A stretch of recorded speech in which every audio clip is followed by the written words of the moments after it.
Hola, ¿qué tal? Yo soy Luis K.I.G. ¿Cómo están? Se escuchan animados, ¿cómo están? Bien, muchas gracias, muchas gracias. La verdad es que me da mucho gusto y fíjense que salí y sin clicker. Ojalá que ahorita me lo puedan pasar, pero bueno, por lo pronto lo que sí les puedo decir es que me da mucho gusto estar acá, estar en Guadalajara. Yo más o menos aproximadamente vengo aquí, ¿qué será? Una vez por año.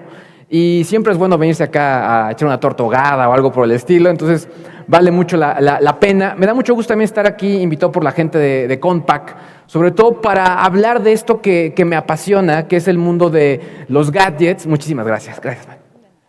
El mundo de los gadgets, el mundo de la tecnología y sobre todo hablar de qué es lo que viene. Normalmente cuando yo arranqué con todo esto de la tecnología y escribiendo y en su momento blogueando, yo no sabía que iba a llegar hasta pues todo esto que he hecho de estar colaborando con gente y con periodistas que pues yo veía en la televisión cuando era niño. Hay un detalle que les quiero compartir que no había compartido. Y Jorge Zavala, que estuvo acá hace un momento, fue la primera persona con la que hice una entrevista de trabajo, cuando él tenía una empresa que se llamaba Kiven. Y yo pues hacía mis pininos haciendo páginas web. Y la verdad es que me da mucho gusto que de pronto pues estar ahí compartiendo este tipo de escenarios y sobre todo como entendiendo que pues vas llegando a distintos espacios y vas llegando a conocer a mucha gente. El día de hoy lo que vamos a ver, pues preparando la charla y entendiéndola todavía mucho más, pues me di cuenta que es un poco de hablar de presente en México, hablar de futuro en México y en el mundo, y sobre todo pues un poquito de hablar también un poco del pasado, de lo que va a ocurrir y de lo que ha estado pasando. Hay tendencias muy interesantes, hay tendencias mucho de lo que va a ocurrir con el mundo de los gadgets, hay muchas cosas que la ciencia ficción y las películas nos están presentando y que pues de pronto no las vemos tan lejos, no las vemos tan alejadas de lo que podría llegar a ocurrir. Pero bueno, vamos a arrancar directamente con algunos números. La verdad es que esto está actualizado completamente al día de ayer. Y este primer dato, salió justo el día de ayer, lo liberó la Asociación Mexicana de Internet o Asociación de Internet MX, como ahora le llaman. Y en México existen 79.1 millones de usuarios de Internet.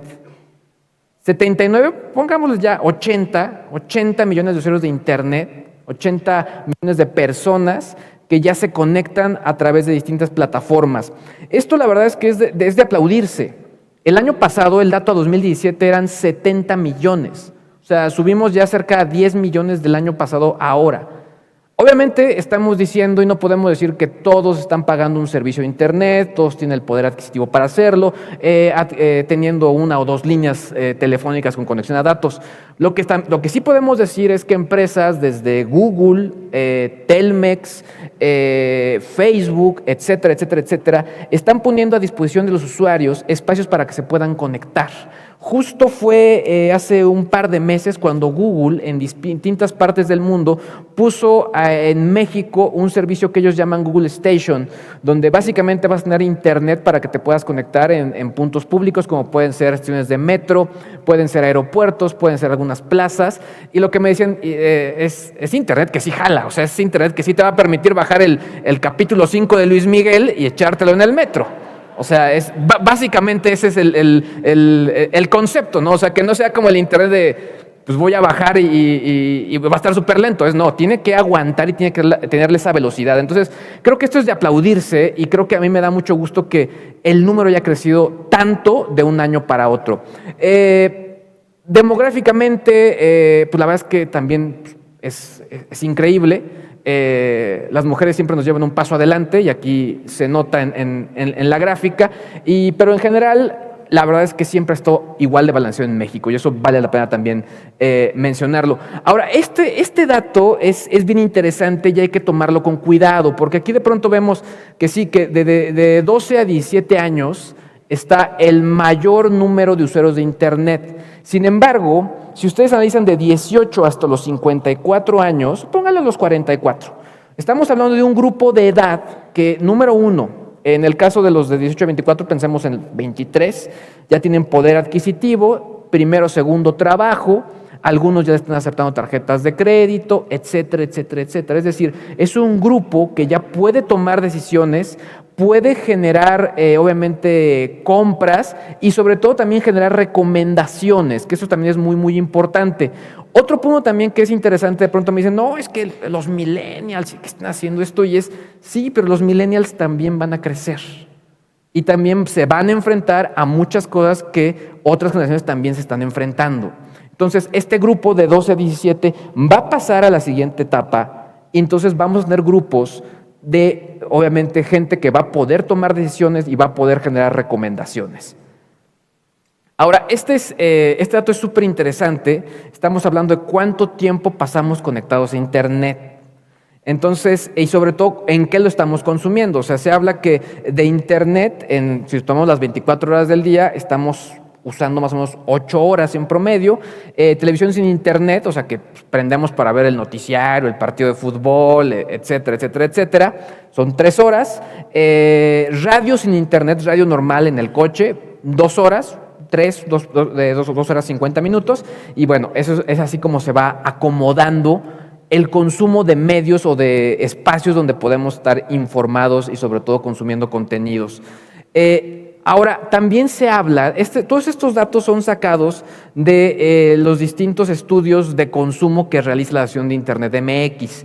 Y aquí, por ejemplo, hablan de las barreras, y en cuanto a las barreras para conectarnos a Internet, pues básicamente está la conexión lenta. O sea, que no sé si a ustedes les pasa, pero para mí es lo más frustrante que me puede ocurrir. Porque la verdad es que se vuelve horrible. No sé si se acuerdan de ese meme donde está el chango que está ahí pegándole al teclado. Yo así me pongo, o sea, porque sí, o sea, de pronto uno quiere conectar o bajar la serie de Luis Miguel y no baja, y no baja, y no baja, y es un lío, pero la verdad es que si vemos los demás datos, estamos hablando de costos elevados, también se menciona ahí, se menciona también de no sabía cómo utilizarlo, y después de ahí ya están bajando drásticamente a problemas técnicos, dispositivos incompatibles, etcétera, etcétera, etcétera. Pero en general lo que estamos hablando básicamente es que mi operador de Internet me dice, te ofrezco esta velocidad, y a la mera hora me da la otra. Y nada más no pasa, y la agujita no sube, ¿no? Entonces, básicamente estamos manejando como uno de nuestros principales problemas para cuando nos estamos buscando conectar a Internet. Ahora, momentos de conexión. Este dato a mí se me hace súper interesante. Yo tengo un blog, luisgg.com. En este blog, pues la verdad es que de pronto han variado los horarios donde la gente está más conectada y ligada al blog. Pero de pronto sí coincido mucho con este gráfico. Este gráfico habla que en general estamos conectados casi todo el tiempo a Internet, en los momentos, en los horarios. Pero el momento más fuerte es de 2 a 4 p.m., es decir, horario godín para comer. O sea, tal cual, llego, acabo mi chamba, prendo mi compu, pongo mi teléfono y pues me pongo a ver a mi youtuber favorito, me pongo a ver la serie, etcétera, ¿no? O sea, o me pongo ahí a chatear, ¿no? La verdad es que se vuelve como muy interesante cómo esta gráfica habla tal cual de usos y costumbres, porque al final este horario, 2 a 4 p.m., pues era el horario donde pronto veíamos Pácatelas, digo, los que crecimos con el señor Stanley, ¿no? Pero ahora se convirtió en ver pues al resumen de YouTube, ¿no? Entonces está bien interesante. Otro punto también importante es que este pico de 9 o digamos 9 a 12 de la noche, que es donde pues ya estamos tranquilos, ya se durmieron los niños, ya podemos ver otra cosa, o mientras estamos viendo el programa viendo la tele, pues estamos chateando y siguiendo los memes, etcétera, etcétera, etcétera. O sea, se vuelve muy, muy interesante cómo estos usos y costumbres que de pronto decimos, o sea, ¿encajaré con este medio global? Pues claro que encajamos, o sea, en general. A ver, quiero que levante la mano quién se pone a ver programas o videos o cualquier tipo de contenido o red social de 2 a 4 p.m. ¿Quién sí encaja? No se hagan, no se hagan. Usted, señor, usted se ve que sí también, ¿eh? No se haga. La verdad es que en general, digamos que se vuelve ya cada vez más parte de nuestro estilo de vida. Ahora, dispositivos de conexión. ¿Quién se conecta a Internet con el teléfono celular? Levante la mano.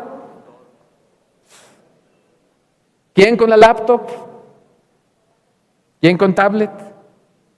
Y así va bajando, o sea, Nos vamos metiendo cada vez en los dispositivos. Estoy ahora en un podcast nuevo, donde ahora, además del podcast que yo tengo ahora ya 2 podcasts, pero el segundo podcast habla le hablo de gadgets a doctores. Y lo que les puedo decir es que en el caso de los médicos, hay estudios donde los médicos en su mayoría cuentan con los 4 dispositivos más importantes: teléfono, tableta, computadora de escritorio y también computadora portátil. Y la verdad es que nos volvemos cada vez más adictos a este tipo de dispositivos. Otro dato: actividades del internauta mexicano. El primer lugar, acceder a redes sociales: Facebook, Twitter, YouTube.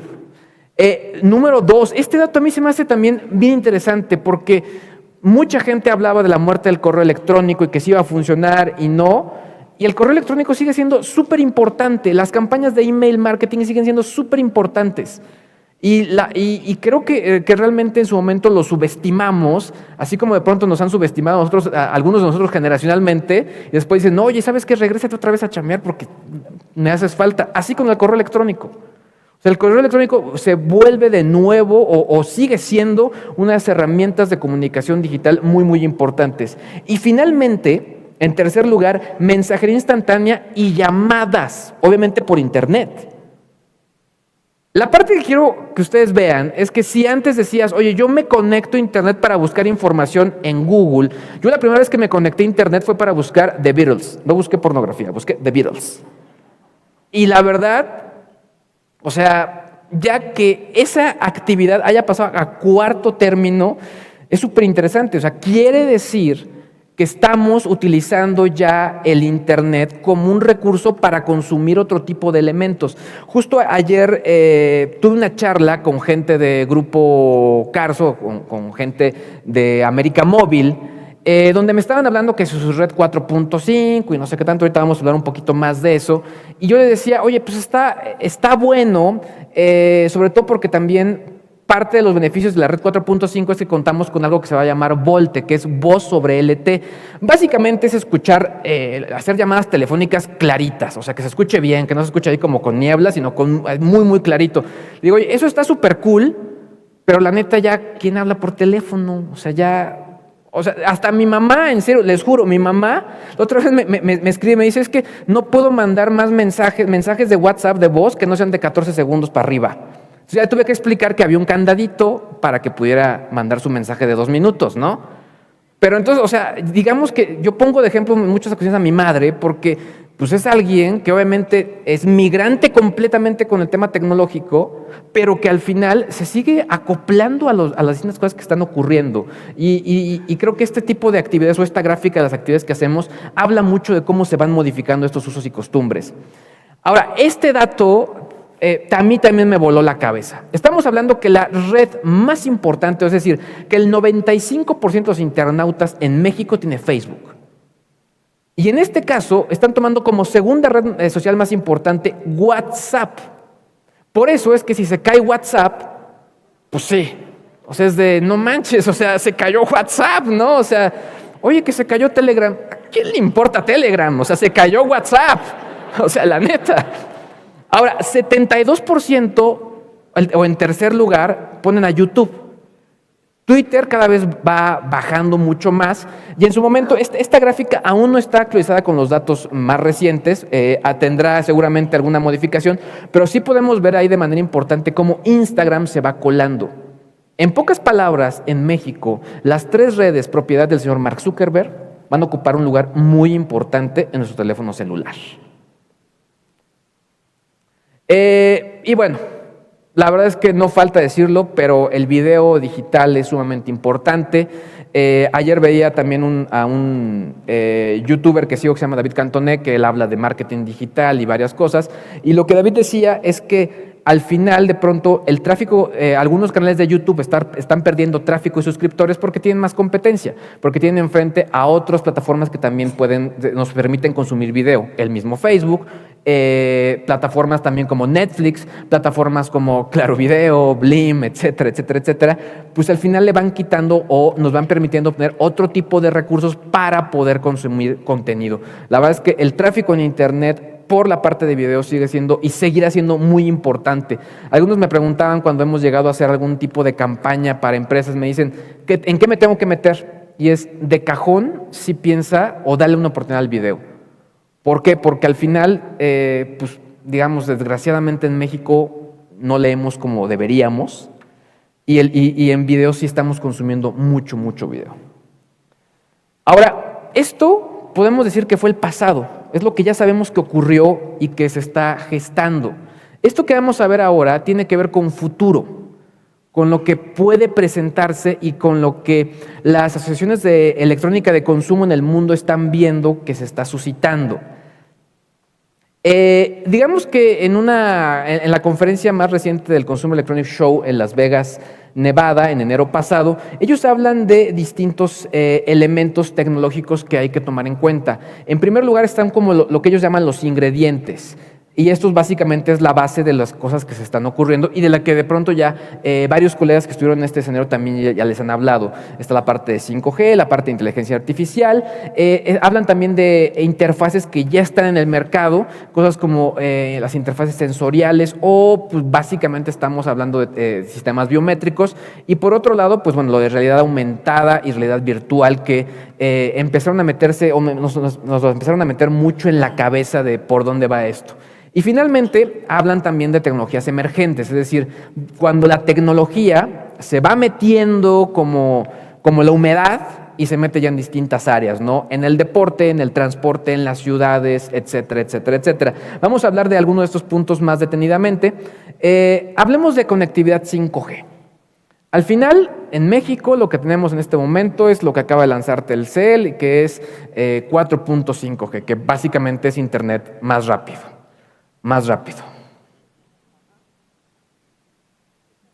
Yo también estoy igual que ustedes, más rápido. Pero básicamente, ¿para qué nos sirve un internet más rápido en el teléfono? Sí, para acceder y para descargar más rápido el contenido. Eso que ni qué.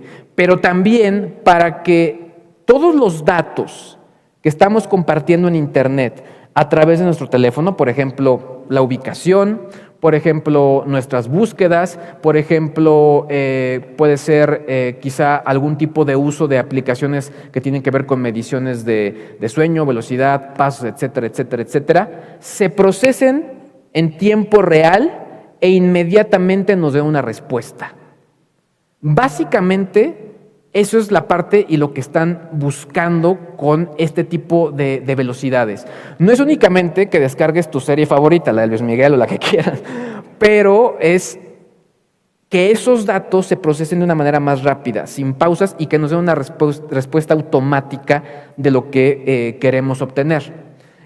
Todo esto también, por ejemplo, se está viendo mucho con el tema de vehículos inteligentes. ¿Por qué? Porque en el tema de vehículos conectados a internet y que sobre todo lo que están buscando es que sean vehículos autónomos, es que ahí medio segundo, una cuarta parte de segundo o una décima de segundo serían sumamente importantes para salvarle la vida a una persona. Por lo tanto, si esos datos se están procesando en tiempo real, tienen que ser una velocidad impresionante para que no haya cabida a los errores. O sea, eso es básicamente el concepto. O sea, ¿por qué queremos internet más rápido? Para eso. Para que le podamos salvar la vida a una persona si es que llegamos a ver o llegan a existir ya de manera real o bien aplicado el tema de vehículos inteligentes. Ahora, para que nos quede más rápido, vamos a ver la primera columna.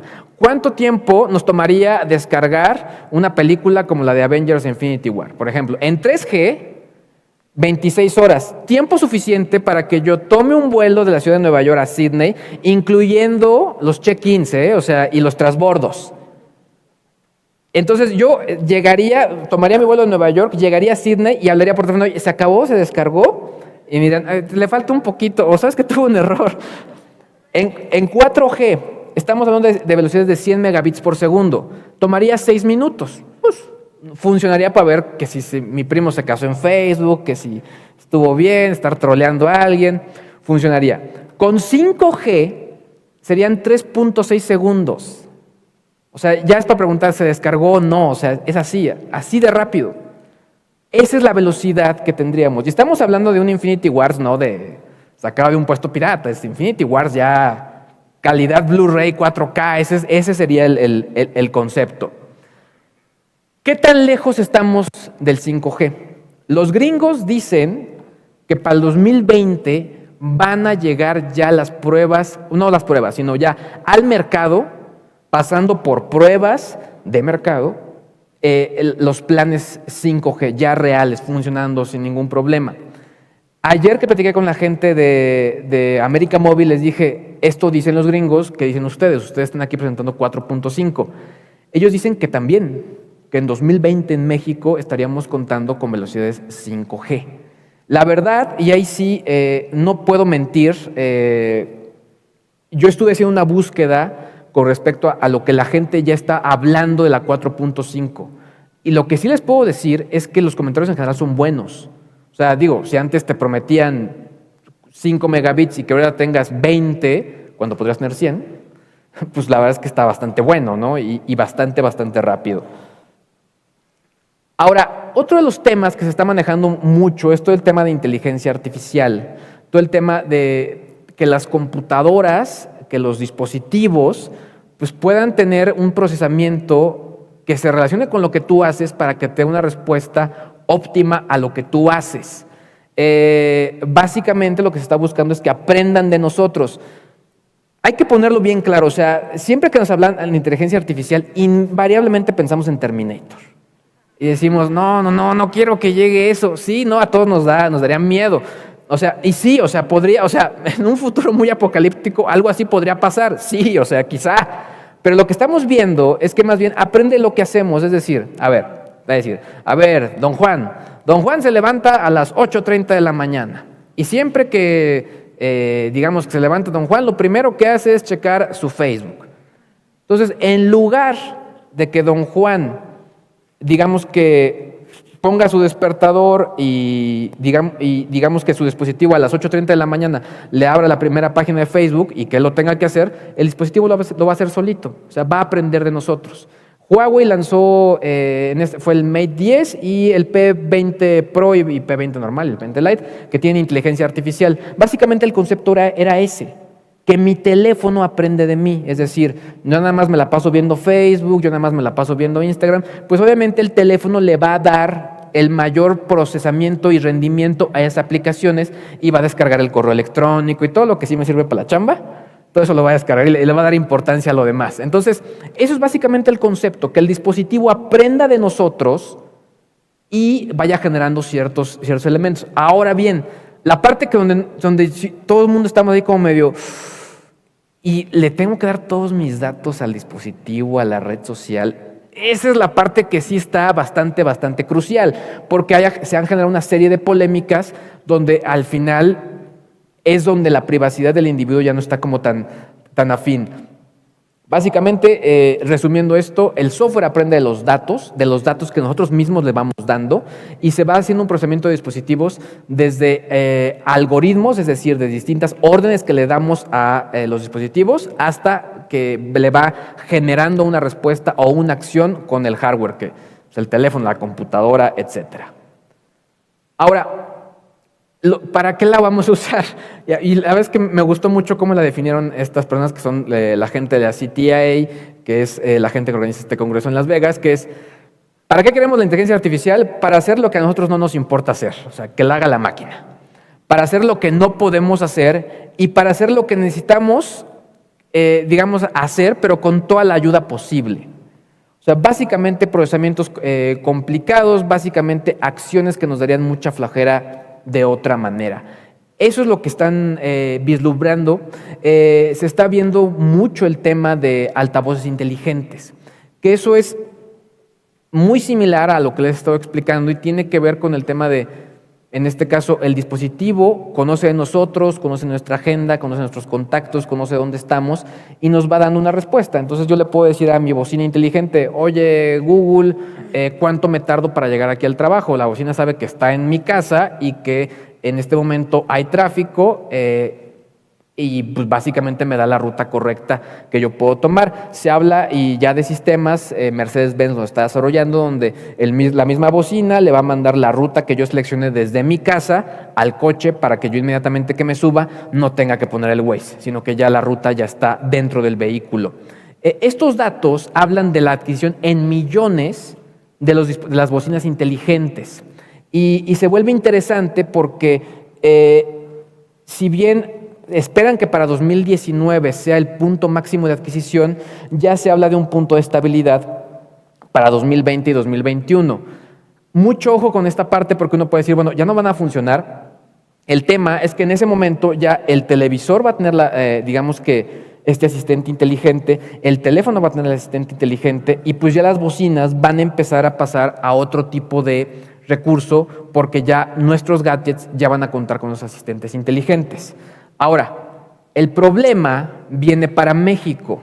En México, o en español, mejor dicho, actualmente no hay un asistente inteligente que funcione bien. O díganme quién se usa bien Siri, la verdad. O sea, la verdad. El punto importante, y creo que esto sí va a ser muy, muy bueno, es que la bocina de Google, que es la Google Home, estará disponible hasta más o menos hacia finales de este año en español para mercados como España y México. Y esto sí va a ser un parteaguas importante porque estamos hablando que esto va a forzar a que tanto Amazon con Alexa y Google y Apple, perdón, con HomePod puedan tener su propia versión de este dispositivo o sus dispositivos en español. Y ahora, bueno, está Cortana, pero pues bueno, pero pues la verdad es que Cortana, yo creo que de pronto, al salirse del mercado de móviles, como que se quedaron un poquito cortos. Y sobre todo creo que perdió. Lo que sí es un hecho es que Cortana en sus pruebas de pronto así ha demostrado ser un poquito más inteligente que Siri, eso sí es un hecho. Pero lo que sí les puedo mencionar con respecto a este tema es que al final el hecho de que estos asistentes estén en español va a hacer que ya empecemos a estar como mucho más allegados a esto. El problema, sobre todo en el idioma español, es la cantidad de sinónimos y de contextos y de subtextos y de dobles sentidos que utilizamos en español. Entonces, eso es la parte más complicada. Por ejemplo, Mercedes-Benz sacó algo que se llama Hey Mercedes, bien creativos, que básicamente pues es su asistente personal para el coche. Y ellos dijeron que sí va a estar disponible justo ya por estas fechas en español. Entonces, siempre estábamos diciendo ahí con los colegas de, bueno, ojalá que no le tenga que decir así de, oye, Meche, ¿a dónde me vas a llevar? ¿O qué tengo que hacer? ¿No? O sea, ¿cómo se va a adaptar esto? ¿No? Entonces, estábamos ahí con esas dudas. Ahora, algo que es muy, muy importante es que al final los dispositivos van a generar una conversación con nosotros, van a leernos, van a entender qué hacemos, dónde estamos, cómo nos comunicamos, por qué medio nos comunicamos, para que de esa manera podamos, digamos que tener estas respuestas lo más útiles posibles. El tema aquí es ese, la respuesta. Si yo le estoy preguntando algo a Siri y Siri me dice una barrabasada, pues la verdad es que no me sirve y lo dejo de utilizar y sigo con el método habitual. Pero en el momento en el que yo sí le digo a Siri, oye Siri, quiero ir al aeropuerto, ¿qué ruta tomo? O sea, necesito una respuesta, decir, oye, sí, mira, la mejor ruta es tal, ¿quieres que te la mande a Apple Maps, a Google Maps o a Waze? Mándame la Waze, perfecto, listo. Eso es lo que necesitamos, que funcione así de práctico, rápido y todo. Y no que me diga, déjalo, busco en internet. Ahora, hablando de tecnología biométrica, esta es otra de las tendencias que también están hablando en Estados Unidos. En este caso, están hablando de los distintos elementos y distintos gadgets que utilizan nuestro cuerpo como método de identificación. Cada vez hay más de estos dispositivos. En Estados Unidos me topé incluso ya había candados tal cual físicos, donde se abrían poniendo tu huella dactilar y al final cada vez estamos más relacionados con este tipo de gadgets. Estamos ahí muy metidos con tecnologías que tienen que ver con escaneo de rostro, escaneo de iris, en fin. Y creo que incluso la parte que a mí me sorprendió mucho fue lo de DNA, o sea, que cada vez también se está utilizando ese tipo de sistemas también como métodos de identificación o como métodos para gestionar ciertas tecnologías. La verdad es que se vuelve muy interesante y ya series como Black Mirror o cualquier cuento de Isaac Asimov, pues sí, y ahora sí ya parecen ya cuentos infantiles y de hadas con respecto a todo lo que está ocurriendo en el mercado de gadgets. Para hablar de algunos ejemplos, por ejemplo, Continental presentó en distintas ferias, pero en Las Vegas también, justo un sistema donde el vehículo te está reconociendo visualmente. Entonces la cámara te escanea, entonces sabe que es Luis, que a Luis le gusta que la música esté así, le gusta tal estación, le gusta que esté el aire acondicionado, que el asiento esté arriba, abajo, atrás, adelante, que el volante esté acomodado de tal o cual forma. Digamos que ya genera ese tipo de elementos. Es con eso donde hablamos que el producto tiene que tener cierta inteligencia. Es decir, ya sabe que soy yo, ya sabe cómo me gustan las cosas. Ese es el parte del concepto. Por otro lado está obviamente el nunca, y digamos que siempre he criticado, mejor dicho, Apple con el iPhone 10 y su reconocimiento facial, que lo cierto es que si bien ha tenido muchos detractores, la verdad es que se llevó varios premios. Yo sí les puedo decir que cuando yo usé el Face ID en el iPhone, yo lo sigo utilizando, la verdad es que nunca falló. La verdad es que con barba, sin barba, con lentes, sin lentes, con papada y sin papada, siempre me reconoció. O sea, no tuvo bronca. Después está, fíjense que sí me llamó más la atención. Justo estoy volviendo a reprobar, no por reprobarlo, sino haciendo una prueba otra vez, del Galaxy S9 y obviamente el sistema de escaneo de iris y todo ese tema. Y ahí sí me llama la atención que sí, tal cual Samsung te pone a decir, ojo, porque si me encuentro una persona que tiene características similares a las tuyas, en una de esas te confundo. Entonces, mucho ojo, ¿no? Entonces, digamos que este statement o este quote sí habla también de este tema de la tecnología no es perfecta, es perfectible. Y eso sí es algo que siempre tenemos que tomar en cuenta. O sea, la tecnología no es Dios. La tecnología básicamente es algo que se está perfeccionando todo el tiempo y que no lo va a parar de hacer, pero hay que tomarlo en cuenta y ser conscientes de eso. Ahora, por otro lado está el tema de realidad aumentada o realidad virtual o VR, que no encontré mejor definición que esta misma que toma la gente, la CTIA, donde habla de si creas el tipo correcto de experiencia y puede hacer que alguien olvide dónde está su cuerpo real por un momento, 1 o 2 minutos, y hacer que realmente sientan que los has llevado a otro lugar, pues bueno, conseguiste la presencia, ¿no? Y esto, cuando lo leí, pues me hizo pensar en esto otro, la película Ready Player One. ¿Alguno de ustedes la vio? Básicamente Ready Player One está basado en un libro de Ernest Cline que habla de un mundo, estamos hablando de aproximadamente 40, 70 años en el futuro, donde básicamente la realidad virtual es predominante y nos puede llevar a distintos mundos. Habla también de un planeta apocalíptico, más o menos, pero invadido por cultura pop, donde obviamente todo el tema de realidad virtual es muy, muy importante, ya sea para hacer ejercicio, ir a la escuela, en fin, distintos elementos. No hemos llegado a ese punto, pero sí hay experiencias bastante padres. O sea, yo sí he probado cosas que tienen que ver con videojuegos, cosas que tienen que ver con Star Wars, la verdad es que padrísimas.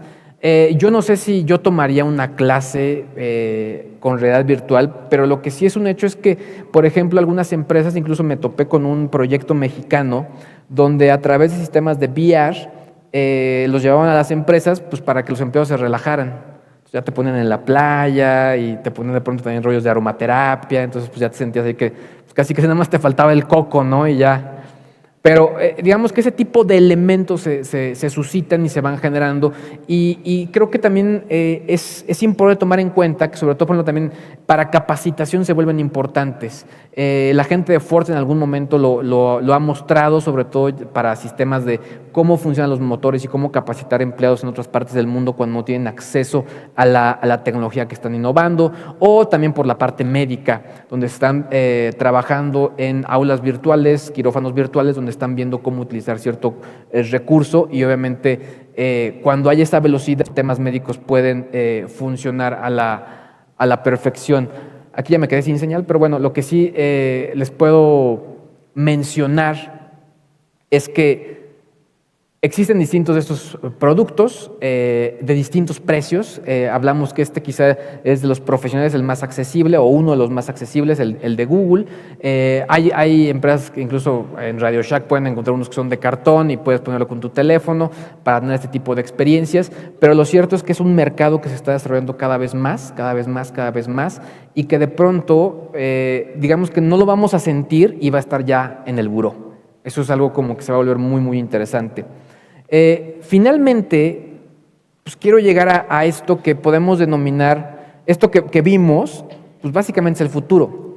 Pero esto me llamó la atención y lo quise poner como el presente, porque creo que también está llegando como este lado humano, donde nos dice, hey, todo está padre, pero tranquilo porque pues, tu cuerpo te la puede cobrar. Básicamente, una de las empresas que está muy metida en esto fue Motorola. Motorola, antes de estar trabajando obviamente con toda la parte de móviles, es una empresa de investigación de las más importantes del mundo. De hecho, cuando fue la compra de Google a Motorola, el interés de Google sobre Motorola no eran los teléfonos, eran las patentes que tenía registradas Motorola. Y algo que ellos hicieron actualmente fue una investigación con respecto a los distintos elementos y los distintos factores que tenía que ver con la tecnología. Se hablan de distintos puntos, se habla de temas de privacidad de información, cómo va a ser el futuro del trabajo, cómo nos vamos a encontrar y sobre todo el tema de desintoxicación digital. Por no dejar este punto, creo que después de haber escuchado en distintos noticiarios cosas que antes ni nos habíamos enterado, como todo lo de Cambridge Analytica, la filtración de nuestros datos y todo esto, es cuando varios de nosotros dijimos, a ver, ¿a qué le estoy dando permiso en Facebook, no? ¿Quién tiene acceso a mis datos? O sea, ya están checando esta información que yo hice y creo que esto es algo súper importante. No me quiero clavar demasiado en esto, pero sí es bien importante que consideremos que todo lo que ocurre en Internet es como si ocurriera en la vida real. Es súper importante. Entonces yo no a cualquier persona le estoy dando mi NIP de mi tarjeta de débito o crédito. Entonces, es bien importante que seamos conscientes de este tipo de elementos, porque creo que es uno de los pies donde más estamos cojeando. Entrando ya al tema del detox tecnológico, la verdad es que al final lo que la gente de Motorola, que es una empresa que en este momento a través de Lenovo está comercializando equipos móviles, es que la gente está diciendo que está pasando mucho tiempo en el dispositivo móvil. O sea, básicamente se está generando una revisión compulsiva. O sea, ya usar esa palabra ya se me hace muy fuerte. Compulsiva del teléfono. Que estás dedicando tiempo excesivo conectándote. Y sobre todo que se está generando una dependencia emocional al equipo. O sea, creo que aquí nadie estamos exentos, todos estamos checando. A mí donde me empezó a brincar esto fue porque cuando llegó el Día del Niño, se acercó a mí gente de Hasbro y me invitaron a compartir un video para su campaña donde básicamente le proponían a los papás de ¿qué les das de regalo a tu hijo? Dale tiempo. Y era un video donde pues, los papás decían, no, sí, yo con mi hijo y hacemos esto y esto otro. Y luego entrevistaban a los niños. Entonces los niños lo que decían es que no, pues mi papá se pasa un montón de tiempo en el teléfono. Y ese video después lo pasaban los papás y luego el papá sí ya veías el ojito Remy del papá de, ¡ay, lo estoy haciendo horrible! Pero, digo, más allá del dramón, y pues de que obviamente todos somos humanos y estamos expuestos a eso, pues sí, es un hecho. O sea, al final creo que de pronto, o sea, tenemos que aprender a darle el espacio, ¿no? A entender cómo funcionar. Y aquí no estoy diciendo ni glorificando ni diciendo hay que quitarlo. No, obviamente no. Es entender cómo usarlo bien. Esa es la parte importante. Chéquense los datos en cuanto a revisión compulsiva. Lo que la encuesta de Motorola dio es que el 49% de las personas reconoce que revisa su teléfono móvil con más frecuencia de la deseada. 44, y chequen los datos, es generación Z y millennials, o sea, no es nada más que digan, es que son los jóvenes, son los chavos. No, 44% admite que no puede evitar revisar constantemente su smartphone. ¿Quién se siente identificado con esto? Pues veo varias manitas levantadas, Ahora, 35% de las personas admite que dedica demasiado tiempo a su smartphone, 44% cree que sería más feliz si usara menos su teléfono. Creo que esto sí es muy particular El dato está interesante, pero bueno, o sea, lo que sí es un hecho es que sí estamos clavados. 65% admite que siente pánico al pensar que han perdido su smartphone. Una encuesta fácil y sencilla es, ¿qué prefieres olvidar, la cartera o el teléfono? Ahí está. O sea, yo no sé si sentiría pánico. Yo ya les puedo decir que, otra anécdota, iPhone 5, no me acuerdo cuál sería, comprado, día, formado, y Luis G. lo tienen, lo tengo, está increíble. Llego a hablar, era en ese momento a Sir, me regreso en taxi, me bajo, llego a mi casa y el teléfono lo dejé en el taxi. Con un día, no, ese me castigué y dije, no, ya ahorita no voy a volverlo a comprar ni de loco. Ahora, 29% coincide en que cuando no está utilizando su teléfono, está pensando en usarlo o pensando en la próxima vez que podré usarlo. Así de, te extraño, teléfono. Está cañón, está cañón. O sea, yo de pronto veía esas como situaciones donde llegas a la familia y ya sabes, la abuelita tiene la canastita de, a ver, mijito, aquí pongan su teléfono porque no se permite. Miren, al final creo que esas medidas son como las de la escuela. O sea, las de te voy a castigar si lo haces. Creo que lo que tenemos que entender es que somos migrantes. O sea, nuestras clases de computación, de los que tomamos clases de computación en la universidad, fueron cómo usar un mouse. Bueno, mi primera clase era cómo usar el mouse. Ya casi ni mouse existen. O sea, somos migrantes. Nos tocó aprender a la mala. Y en esta situación de que somos migrantes, tenemos que entender que esto tiene usos, que sí, está efectivamente mal prender el teléfono en el cine. O sea, mínimo hay que bajarle el brillo. O sea, tenemos que entender eso. Tenemos que entender que tenemos que respaldar nuestra información porque el perro ya no se come la tarea. Llega el virus y se la lleva. O el hacker y me la secuestra. O sea, tenemos que entender eso, o sea, y nos cuesta trabajo de pronto, nos cuesta trabajo. Y la verdad es que al final no es que tenemos que satanizar y la próxima vez que vayamos al cine de Luis G dijo que eso está mal hoy, a la hoguera. No, tenemos que ser conscientes cada uno de nosotros. O sea, tenemos que empezar por nosotros, a ser conscientes de cómo estamos usando la tecnología y que tenemos que ser responsables con ella. Importancia del teléfono, 33% de los encuestados da prioridad a su smartphone sobre la interacción con sus seres queridos y el tiempo que pasan con ellos.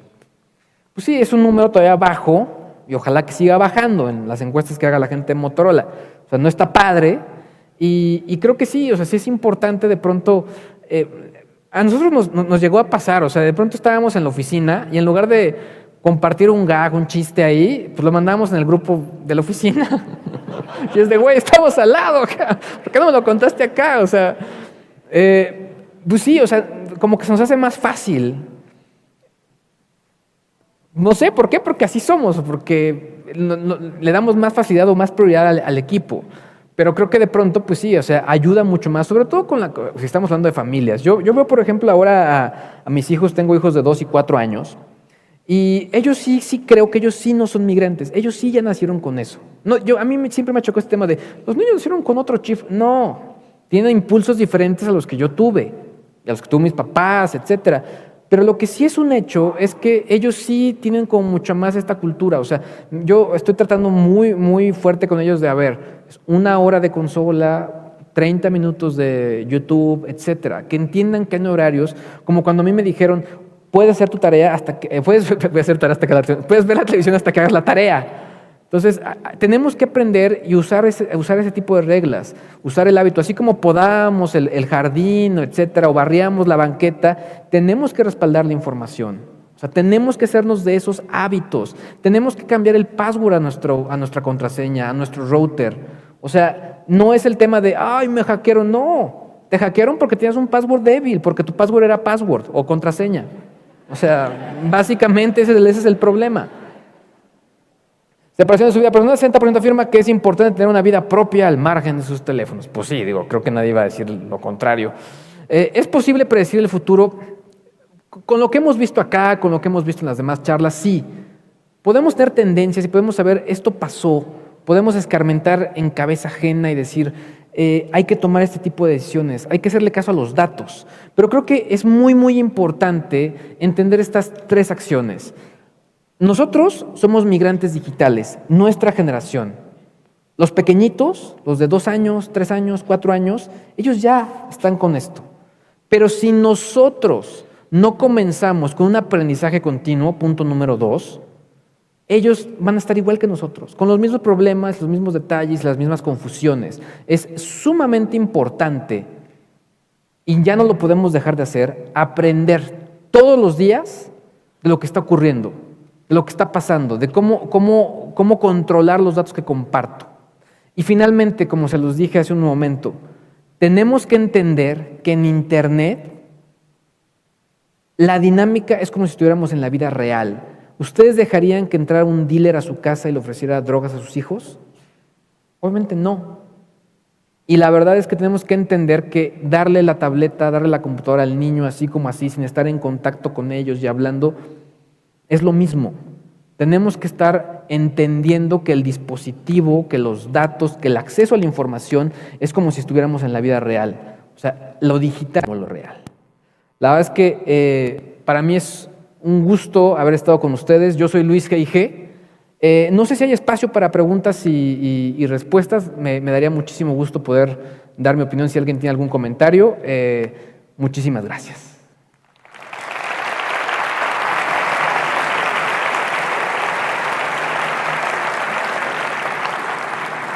Muchas gracias, Luis, por tu participación.